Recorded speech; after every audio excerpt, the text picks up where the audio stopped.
네, 여의도 카페에서는 무슨 일이? 무슨 말이 아닌가요? 아, 제가 부끄러워가지고 지금. 오늘은 일이 있을 수 있죠. 일이 있을 만한 이야기를 네. 해주실 거니까.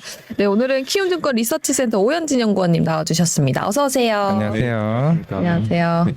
정말 아이돌이죠. 네, 네. 정말 아이돌입니다. 진짜입니다. 우리 과장님도 진짜입니다. 아니에요. 지금 아이돌이다라는 이야기 올라오고 있습니다. 3대 훈남. 돈돈의 반대 운남. 그쵸. 오늘은 코스닥 관련해서 이야기를 또 해주신다고 합니다. 네. 먼저 오늘 CPI 발표 보시고 어떻게 보셨습니까? 사실 뭐 모든 어떤 시장 투자자분들의 거의 대부분의 관심이 이제 CPI 그리고 이제 오늘 새벽 이제 넘어가는 새벽에 있을 FOMC에 있을 텐데 일단은 다행히도 시장 친화적으로 결과가 나와서 앞에서도 많이 말씀하셨지만 사실 뭐 증시에는 상당히 우호적으로 작용할 거라고 보고 있고요. 다만 저희 어제 미국 증시 때도 그랬지만 대부분 음봉으로 끝났어요. 이제 먼저 이렇게 큰 폭으로 상승을 했다가 일부 좀 상승분을 좀 반납하면서 끝났기 때문에 국내 증시가 이런 부분을 어떻게 좀 반영할지 이런 부분이 조금 우려스럽긴 합니다. 근데 다만 저희 뭐 기관 투자자분들이랑 이렇게 세미나 많이 하고 해도 다들 이제 내일 이후에 좀 포지션 베팅을 생각을 염두를 많이 하고 계신 것 같아요. 그래서 아무래도 오늘 같은 경우에 물론 시장이 상당히 우호적인 네. 결과긴 하지만 조금 어떻게 보면 좀 대기 심리 뭐 이런 게 조금 같이 작용하지 않을까 이렇게 보고 있는 상황입니다. FOMC 앞두고 오늘은 조금 변동성보다는 네. 조심하는 장세가 이어질 것 같다. 네, 약간 관망 심리가 있지 않을까라고 보고 있는. 뭐 미국 증시도 조금 낙폭을 네네. 반납한 부분도 있고 그런 네. 부분이 있지 않을까라고 보고 있는 상황. 네, 지금 푸른하느님께서 질문을 2번이나 올려주셨어요. 여친은 있을 것 같고 남친 자리 비었습니까? 네. 저제남 네, 남자친구. 정말요? 뭐 저는 뭐 친구라면야 뭐 저스트 친구로, 저스트 프렌드 자리는 있다고 너무 합니다. 좋죠 뭐. 예. 나이 아마 비슷하실 거예요. 푸른 하늘님이랑. 진짜요? 네. 푸른하느님? 40대 초반이라 하셨잖아요. 30대 초반. 음. 오, 그래요? 네, 알겠습니다. 네. 소장님 어떻게 네, 제가 궁금한 부분 잘 여쭤봤죠? 넘어가도록 하고요. 올해 코스닥 시장이 또 많이 움직였었잖아요. 막 그죠. 떨어지기도 했었고. 한때는 1000까지 갔었죠. 그러니까. 1000까지 갔었네. 최근에는 이제 700선에서 왔다 갔다 하고 있는 것 같은데 어떻게 보셨습니까?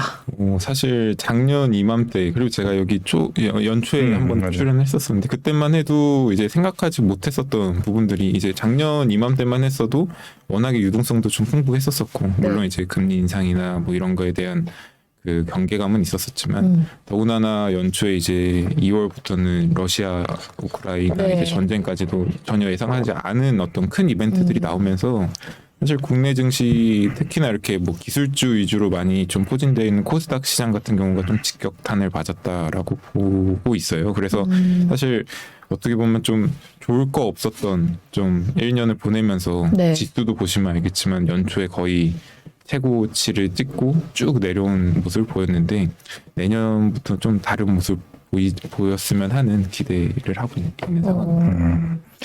그러면 사실 우리 코스닥도 계속 이제 뭐 빠졌던 것도 있고 만약에 이게 선행적으로는 미국 나스닥이 조금 먼저 올라가줘야 같이 덩달아가는 부분인가요? 그러면? 그죠. 사실 나스닥 여태 동안 봐도 나스닥이 뭐 강할 때 좀 같이 강하거나 물론 나스닥이 약할 때도 같이 약했지만 그런 모습을 보였기 때문에 그 나스닥도 워낙에 또 기술주 중심이고 저희도 코스닥 같은 경우 보면은 최근에 뭐 2차 전지 부분도 많이 커지고 했지만 결국은 IT랑 큰 틀에서 봤을 때 IT랑 뭐 바이오 거거든요. 근데 두 섹터가 올해 많이 쉬었어요. 이런 주요 섹터들이 뭐 미국 증시를 포함해서 이런 기술주들의 다시 좀 부분과 함께 좀 같이 증시 그 주가도 아웃퍼폼할 수 있지 않을까 보고 있습니다. 그럼 지금 또 CPI가 예상치보다 하회하는 결과치가 나오면서 산타랠리에 대한 이야기도 나올 것 같거든요. 네네. 그러면 이제 얼마 안 남은 하반기 700선을 지켜내면서 좀 랠리를 이어갈 수 있을까요? 코스닥도? 사실 좀 저희 하우스 뷰도 그렇고 약간 산타랠리에 대해서는 좀 그렇게 긍정적이진 않았었어요. 왜냐면은 최근에 좀 아무래도 뭐 금리 인상에 대한 속도 조절이나 이런 부분에 대한 언급이 좀 나오면서 어떻게 보면 그 파월 의장의 그 최근에 발언도 그렇고 산타랠리를 좀 마련해 줄 수도 있었었는데 네.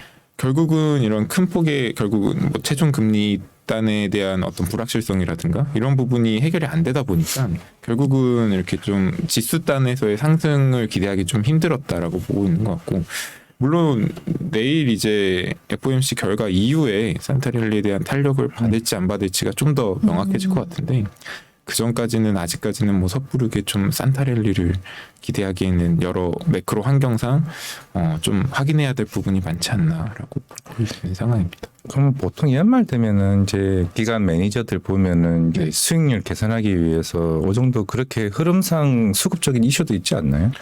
그런 부분도 분명히 있는 부분도 있고요. 최근에 뭐 어떤 그 정책 국내 증시 같은 게 특히나 코스닥 같은 경우는 뭐 대주주 그 요건도 그렇고 여러 가지 불확실한 부분이 있기 때문에 이런 부분이 좀 해결되면 증시에는 그래도 말씀해 주신 것처럼 뭐 기관 투자분들의 수급이나 이런 부분도 좀 우호적으로 작용할 수 있지 않을까. 왜냐면은 사실 뭐 수익률도 수익률이지만 12월부터는 아무래도 많이들 좀 이렇게 마무리하는 분위기라 이 시점에서 뭐 플러스 알파를 내려는 분들도 또 분명히 있거든요. 그래서 그런 부분에서 좀 우호적인 수급도 기대해 볼 수 있지 않을까 하고 있습니다. 근데 아까 말씀을 주신 것처럼 뭐 산타랠리를 확인을 하기 위해서는 지표를 봐야 된다라고 말씀을 주셨잖아요. 그럼 네. 어떤 걸 확인해 보면 좋을까요? 사실 뭐 가장 중요한 게 제가 뭐 올해 가장 이제 많이 들었었던 게 증시나 이런 거 봤을 때 사실 CPI나 FOMC의 어떤 이런 하나의 뭐 단어에 집중하고 작년 재작년 장에는 그런 모습이 상대적으로 좀 드물었었거든요. 근데 올해 네네. 유독 아무래도 그런 매크로 환경에 많이 좀 집중을 했었다 보니까 결국은 증시나 이런 지수단에서의 좀 탄력 있게 상승을 가려면은 이런 매크로 금리 인상 속도 조절이라든가 이런 부분에서 좀 불확실성이 많이 해소가 돼야 될 것 같아요. 근데 뭐 12월이야 50bp 인상이 거의 기정사실화라 그 부분에 대한 불확실성은 좀 적겠지만 점도표라든가 아니면은 저희 뭐 최종 금리 단에 대한 어떤 그 가이던스 네. 정도를 좀 체크를 해보아야 되지 않을까라고 보고 있는 상황. 확실히 내일 파월 의장의 입에서 많은 게 좀 흐름이 나오지 않을까 싶습니다. 네. 지금 서당계 가출했나요? 라고 올라왔는데 오늘 까먹고 드라이클리닝 오늘 맡기셨나 또 보네. 산책 갔습니다. 근데 너무 추운데 눈 구경하고 싶다고 해가지고 뭐 산책을 보내봤습니다. 그러면 내년이 뭐 꿈의 찬스다 얘기 뭐 하시는 것 같은데 일단은 내년 1월 달부터 뭐 CES도 있을 거고 JP모건 헬스케어도 있을 거고 나름 굵직한 이벤트들이 있는 것 같아요. 뭐 그러다 보니 코스닥의 이제 종목들도 관련주도 많은 것 같은데 일단 1월 시작해서 코스닥의 흐름도 반등식이 나올 수 있는 흐름이 나올 수 있을까요, 그럼요? 뭐 사실 좀 기대를 하는 게 1월 달이 보통 이제 바이오주들이 말씀하시는 뭐 학회나 이런 부분도 있어서 이제 바이오 테크 기업들한테는 상당히 좀 항상 수익이 올해 정도를 빼고는 최근에 상당히 좋았었거든요.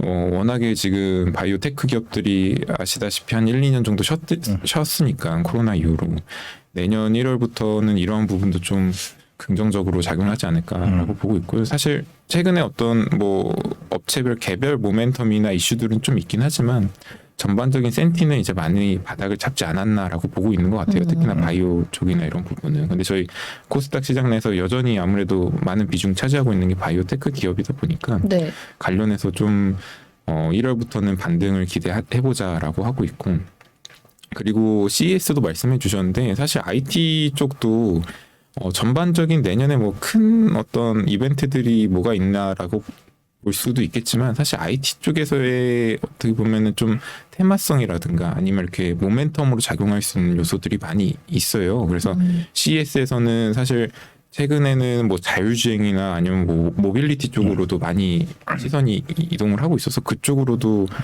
좀 긍정적인 모멘텀을 좀 기대해 볼 수도 있을 것 같고요. 네. 또 한 가지 기대하는 건 1월 달에 저희가 뭐 사파이어 래피즈 인텔 차세대 그 이제 서버용 CPU가 여태 동안 계속 지원이 됐었거든요.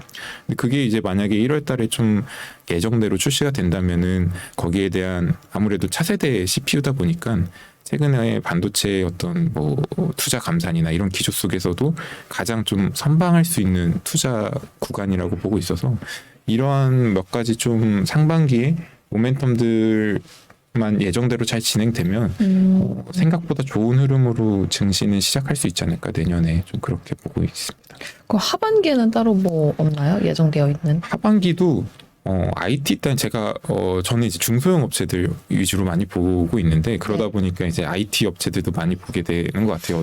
뭐 부품 업체들이나 이런 업체들 단에서 가장 좀 기대하고 있는 거는 사실 최근에 뉴스가 나오면서 밀렸던 부분인데 애플의 이제 MR 출시라든가 네.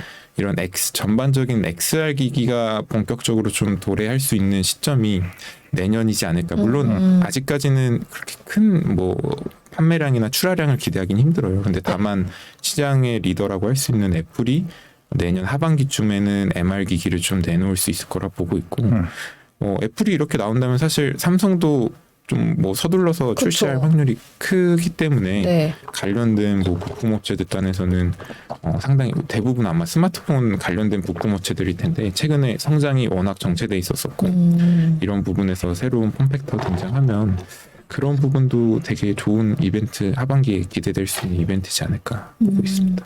근데 여러 가지 이벤트가 있기는 하지만 내년에 경기 침체 이야기가 계속 나오고 있잖아요. 네, 근데 뭐 XR 관련된 거 이거는 필수 소비재는 아니잖아요. 네, 맞습니다. 그래가지고 좀 걱정이 되긴 하거든요.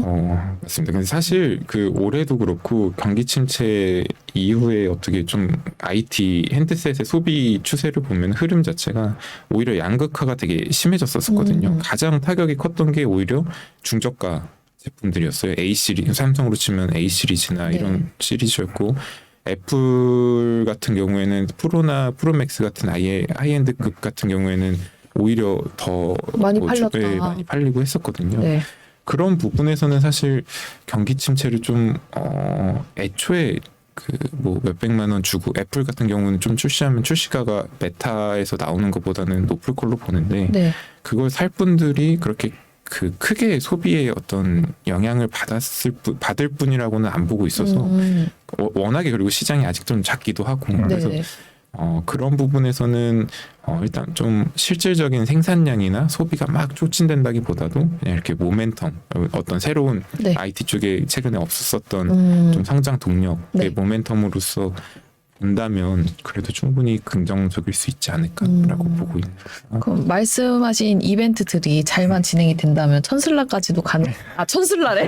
제가 자꾸 천슬라가 입에 붙어가지고 네. 천스닥. 아, 천스닥도 가능하다고 보시는 건가요? 이게 사실 뭐 여기서는 많이 이제 하우스별로 뷰도 좀 다르고 할 텐데 네. 지수 단으로 과연 이렇게 크게 상승하기에는 좀 뭐 보수적으로 보는 분들도 많이 있는 것 같아요. 근데 말씀드렸던 이벤트들이 진행되면은 결국은 그 코스닥 시장 내 주력 섹터들 위주로 움직일 거로 보고 있어서 네. 충분히 뭐 지수야 큰 폭으로 상승할 수 있지 않을까라고 보고 있습니다. 다만 말씀하신 대로 뭐 경기 침체나 이런 거다 보니까 워낙에 매크로 이슈나 이런 게 더 네, 영향을 네. 크게 받을 수도 있어요. 그래서 저는 최소 어떤 개별 장세 말씀드렸던 이벤트들 위주로 개별 종목들의 장세는 펼쳐질 걸로 보되 이제 그 밖에 어떤 지수단의 상승 뭐 천스닥이나 이렇게 네. 가는 거는 그런 매크로 환경을 좀 계속 체크해야 되지 않을까. 지수를 따라가기보다는 각 섹터별로 이벤트를 확인해 보면서 종목들을 살펴보면 좋을 것 같다라고 말씀을 주셨습니다. 지금 다이아몬드님이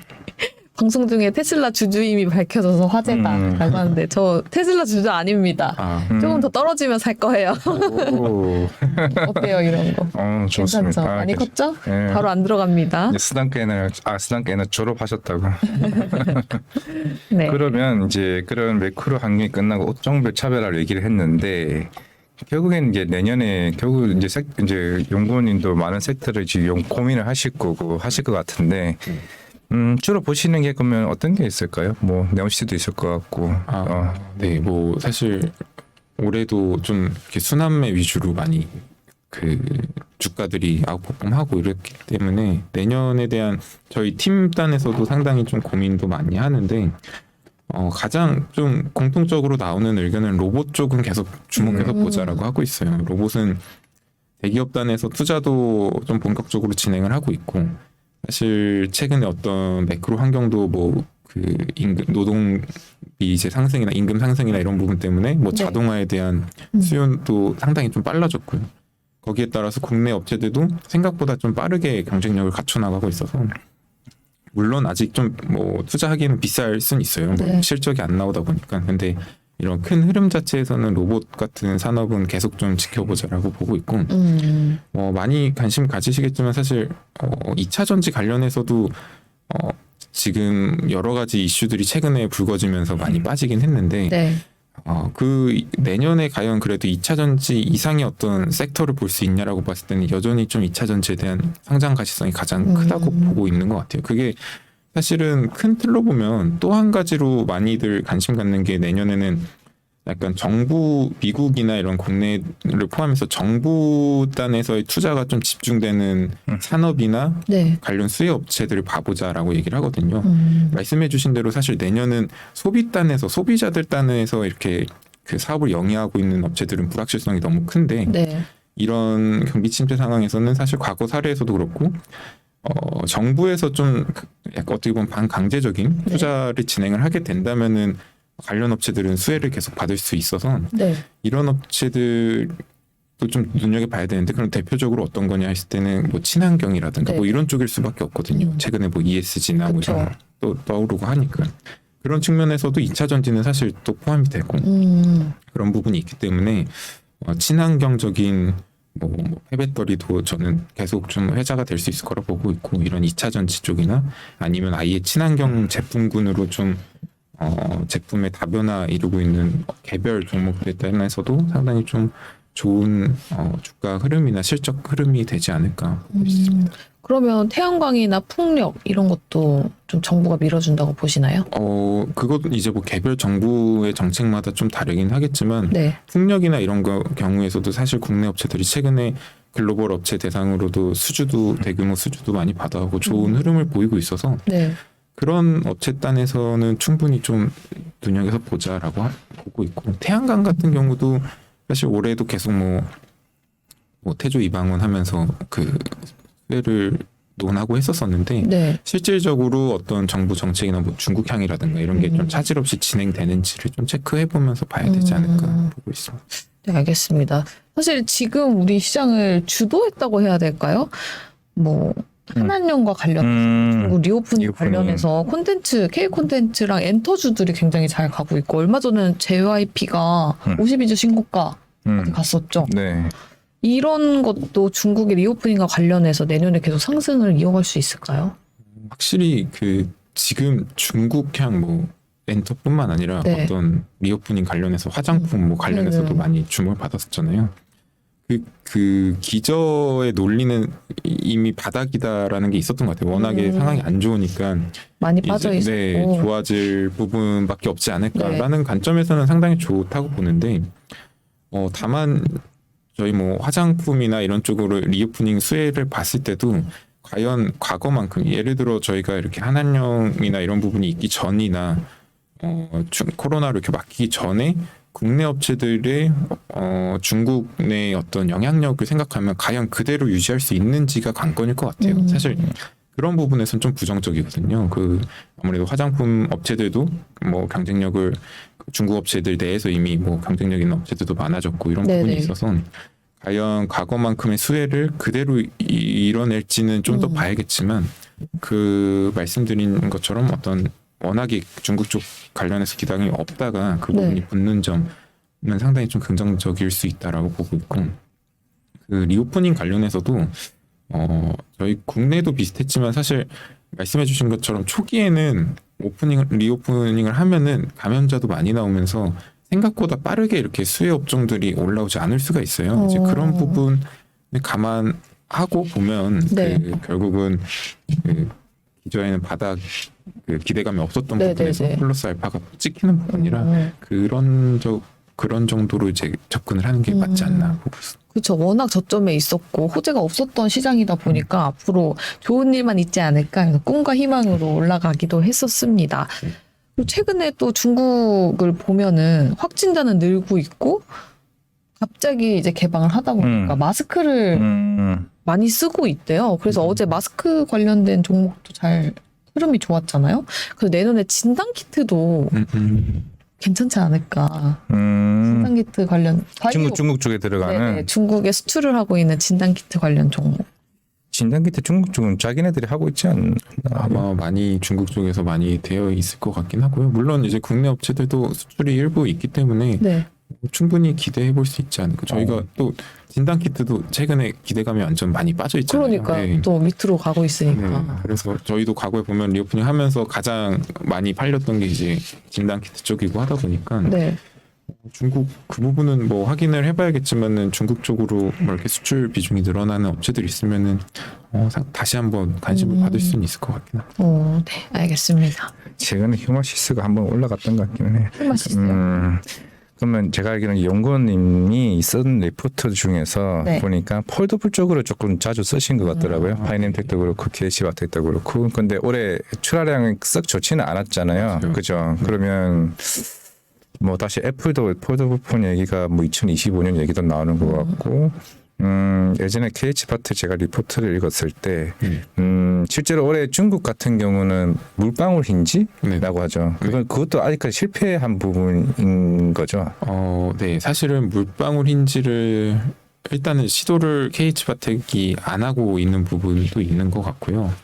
이게 중국 업체들이 물방울 힌지를 적용을 한 게 이제 KH바텍 거를 채택을 안 하고 이제 북미 업체 거를 채택을 했는데.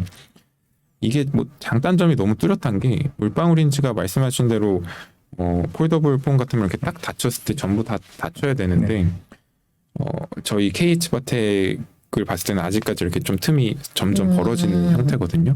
다만 이게 그 지금 시점에서 적용이 확대가 돼야 되냐를 보면은 KH바텍 힌지보다 3배 이상 단가가 좀 비싼 걸로 알려져 있고 수율도 그렇게 좋지 않은 걸로 알려져 있어요. 그러니까 비싼데 수율이 안 나오니까 대량 양산에는 약간의 한계가 있어서 KH바텍도 다양하게 지금 힌지 디자인 구조 변화라든가 R&D를 하고 있지만 물방울 힌지를 뭐 급하게 지금 적용하려는 것 같지는 않고요. 오히려 지금 개선하려고 아마 차세대 쪽으로 벌써 R&D를 많이 시작을 하고 있는데 그 동향을 보면은 지금 저희 아직까지 폴더블 쓰고 있습니다. 네. 저도 쓰고 있는데 오늘은 나만 애플이네. 여전히 이 주름이 엄청 좀만 써도 금방 심해지더라고요. 그래서 이 주름 개선에 가장 영향을 맞추고 있는 것 같아요. 그 다음으로는 힌지뿐만 아니라 대부분 부품 업체가 그랬지만 무게를 어떻게 줄일 건가 약간 이런 쪽의 흐름으로 갈 걸로 보고 있어서 앞으로의 좀 힌지 쪽은 그래도 출하량이랑 좀 상관없이 기대가 되는 거는 계속 기술 개발이 돼서 ASP라든가 이런 부분에서는 상승의 여력이 좀 있어요. 그래서 출하량이 저희 전망보다는 그래도 물론 계속 연간으로 성장하겠지만 조금 보수적으로 나와도 좀 우호적인 부분은 있다. 있습니다. 아직 중국 쪽은 들어가진 않고 했는데 그러면 실제로 그러면 애플이 물론 아직 뭐 먼 얘기인 것 같기는 한데 미중 갈등 이슈가 있고 그러면 북미 쪽에서 만약에 만든다 그러면 그러면 중국보다 우리나라에 대한 그 기술력이 중국보다 월등히 뛰어난 건지 아니면은 중국이 앞서 나가는데 그냥 수율이 안 맞은 건지. 그 KH바텍 측에 따르면은 기술적인 부분이 이제 KH바텍이 좀 더 우세하다고 보는 게 다른 것보다도 어떤 설계나 이런 것도 물론 어렵지만 사실 그 양산 능력을 초점을 많이 맞춰요. 이걸 따라잡는 게 이제 몇 년 걸리다 보니까 단순 이제 수율 이슈라고 하기보다는 그 부분이 생각보다 좀 기술단에서는 좀 중요하게 작용을 하는 것 같고 그리고 이제 그럼에도 KH바텍이 중국 쪽으로 중하권 업체로도 나가는 거에선 좀 긍정적인 게 말씀하신 단가가 훨씬 싸기 때문에 중국 업체 내에서도 중국 내에서도 부품 업체 딴에서도 힌지를 만드는 회사가 있거든요. 근데 가격이 훨씬 비싸게 만들고 있다 그래요. 그러다 보니까 굳이 KH바텍 거를 채택을 안 할 이유는 없다고 보고 있어서 얘네가 여태 동안 그게 가능했던 거는 폴더블 판매량이 중하권 업체들이 작았기 때문에 좀 비싸도 그냥 이렇게 쓰고 편한 걸 이제 채택해서 썼는데 이제 얘네도 양산을 좀 늘리려고 한다면은 결국은 가격을 낮춰야 되고 그런 측면에서는 KH바텍 거를 선택할 수밖에 없지 않을까 상황입니다. 최근에 근데 스마트폰 판매량 좀 많이 줄지 않았어요? 이제 줄기는 했는데 실적을 보면 전년 대비해서도 월등히 올라갔는데 그 그래요? 컨센 자체가 높아져서 그런 거죠. 그 폴더블 말씀이죠. 예. 그죠. 컨센 자체가 워낙에 높았었고, 그리고 예상보다 갑자기 이제 뭐 경기 침체 얘기 나오고 하면서 더 안 좋아져서 네. 다행히 3분기까지 보면 실적은 되게 좋은데 4분기부터 좀 많이 좀 그런 부분이 반영될 수 있지 않을까 보고 있어요. 그래서 내년에도 성장은 논하는데 기존의 전망치들이 막 너무 높았어요. 내년에 뭐 2천만 대 넘게 팔린다 했는데 과연 팔릴지를 보면은 결국은 무게랑 가격이거든요. 스시 이제 아시겠지만 네. 여전히 좀 무겁잖아요. 네, 무겁죠. 네, 그래서 이러한 부분이 얼마나 개선되는지를 좀 봐야겠지만 특별하게 개선 안 되면은 이제 뭐 2천만 대나 이렇게 큰 폭의 지금 전망치대로 상승은 좀 힘들지 않을까 그렇게 보고 있습니다. 무게도 무게인데 배터리 오래 갑니까? 아니요. 전 요즘 최고 힘들어요. 빨리 닳아요? 휴대용 배터리가 하나 있어야 될 것 같아요. 사실 그러니까 개인적으로. 이게 폴더블 폰들은 배터리 사이즈가 줄어들어가지고 빨리 닳는 두 개인가요? 이게? 맞습니다. 그 최근 모델부터 조금씩 그 배터리 용량이 좀 늘긴 했는데 네. 사실 저는 이제 산지 몇 달 안 돼서 그런지 괜찮거든요. 근데 이제 이게 얼만큼 이제 버텨줄지는 네. 잘 모르겠지만 그래도 배터리 부분도 네, 좀 점차 제가 오늘 너무 이렇게 긍정적인 부분만 말씀드리는 것 같긴 한데 오늘 좋은 날이니까. 그죠. 네, 그래서 그런 부분도 좀 많이 나아진 상황이지 않을까 보고 있습니다. 그러면 이제 긍정적인 얘기를 했으니까 다시 내년 이야기를 해보면서 자꾸 경기 침체 얘기를 해서 그런데 그 수주를 받아야만 하는 산업군들이 또 있잖아요. 뭐 조선이라든지 그런 산업은 내년에는 좀 조심해서 접근해야 되지 않을까요? 물론 이제 전체 물동량이나 이런 부분이 타격을 입을 수밖에 없기 때문에 네. 그런 부분은 보수적으로 좀 봐야 되지 않을까. 물론 제가 뭐 조선 업황에 대해서 뭐 자세하게 알지 못하지만 네. 그런 부분은 좀 조심해서 봐야 되는 부분도 있지 않을까 싶은데 최근에 뭐 대표적인 또 수주 산업 중에 하나 뭐 건설기계 같은 업체들도 보면은 의외로 좋거든요. 우크라이나 재건 얘기 또 하나씩로 떠오르고 있잖아요. 네. 그래서 여기 질문제도 사실 내년 가장 중요한 이벤트가 뭐 있었었는데 네.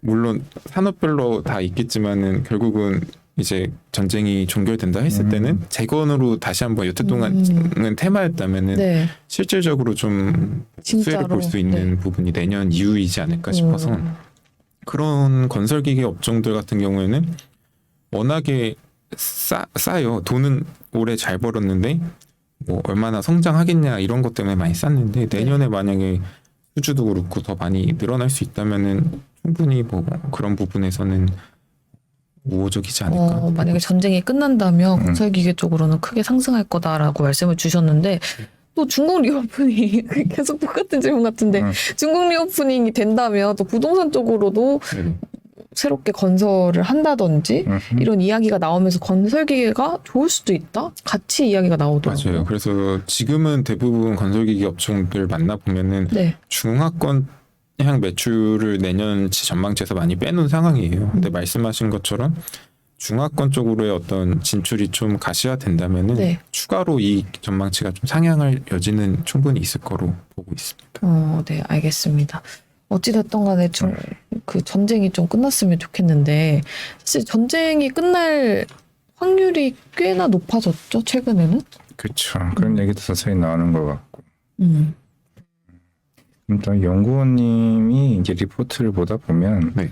이게 흐름이 있어요. 내가 봤을 때는 딱 좋아하는 파트가 있어. 일단 로봇도 아까 얘기하셨는데 네. 제가 이제 로봇 관련 회사를 탐방을 가거든요. 네. 이제 내년에 이제 로봇 관련 회사는 사실 올해는 뭐 테마는 돌긴 했었습니다만은 막 그렇게 이끌어가는 주도주는 아니었단 말이죠. 그렇죠. 근데 이게 향후의 미래의 먹거리 사업은 맞는 것 같기는 한데 실제로 지금 기술이 뭐 일본이 워낙 기술이 뛰어나기도 하고 네. 한다고 하게 되면 우리나라 이제 로봇 기술들이 실제로 삼성이나 LG나 현대나 이런 분들을 같이 하고 있는 상황에서 내년의 흐름은 어떻게 갈 것 같으세요? 너무 중요하신 부분을 말씀해 주신 것 같은데 사실 지금까지는 좀 테마성으로 올랐던 부분이 많아요. 그래서 주가가 많이 좋았던 업체들도 막상 가보면은 실체랄까 아직 이렇게 뭐 실적적으로 쌓이거나 아니면 단기간 뭐 좀 타임라인을 길게 봐도 내년이나 내후년에 뭐 큰 폭의 성장이 기대된다거나 이런 업체들이 좀 드물거든요. 근데 지금 이제 2차 전지 때도 그랬지만 결국은 전반적으로 약간 테마성으로 처음에는 좀 주목을 받다가 그 중에서 실질적으로 뭐 소재 업체들 단에서는 양극재 업체들은 실질적으로 이제 수혜를 보이는 게 보이니까 주가도 더 강하게 올랐었잖아요. 로봇도 비슷하지 않을까 싶어요. 근데 로봇은 그러면 어디에 집중해야 되냐 보면은 감속기 뭐 일본 쪽에서도 중요한 뭐 하모닉이나 이런 큰 업체들이 있긴 하지만 이쪽 관련돼선 기술도 국내 업체들이 충분히 좀 피력을 하고 있는 업체들이 있거든요. 그래서 SPG도 있고 뭐 대표적인 업체들이 몇 개 있는데 이런 감속기나 이런 부품 업체단, 핵심 부품단에서 뭐 가성비 예를 들어 가격이 하모닉보다 더 좋다거나 이런 가성비를 앞세워서 좀 MS를 넓혀 나가는 업체들이 있으면 과거 저희 뭐 반도체도 소부장 업체들이 국산화 수혜를 받듯이 충분히 경쟁력을 키울 수 있을 거라 보고 있고요. 거기서 중요한 거는 결국 레퍼런스인 것 같아요. 지금 감속기가 중요하다니까 감속기 너도 나도 이제 관련 업체들이 우리도 감속기 개발하고 있어요 하고 있어요 하는데 네. 로봇 같은 경우 특히나 저희 생각해 보면은 아주 단순하게 봐도 뭐 여기 놀이동산 같은 걸 봐더라도 부품 하나만 잘못해도 큰 사고로 이어질 그쵸. 수 있잖아요. 네. 네, 그래서 그런 부분에서라도 레퍼런스가 좀 있는 업체들 위주로 일부 업체들이 지금 레퍼런스를 잘 쌓아가고 있는데 이런 업체들 위주로 결국은 좀 집중되지 않을까 좀 보고 있는 상황. 로봇주 중에서도 감속기와 관련된 네, 핵심 부품, 업체들. 뭐 감속기를 포함한 핵심 부품에서 레퍼런스를 좀 가지고 있는 업체들이 이 시장 성장의 수혜에 집중되지 않을까. 그럼 내년 유망하게 보시는 업종이 로봇주.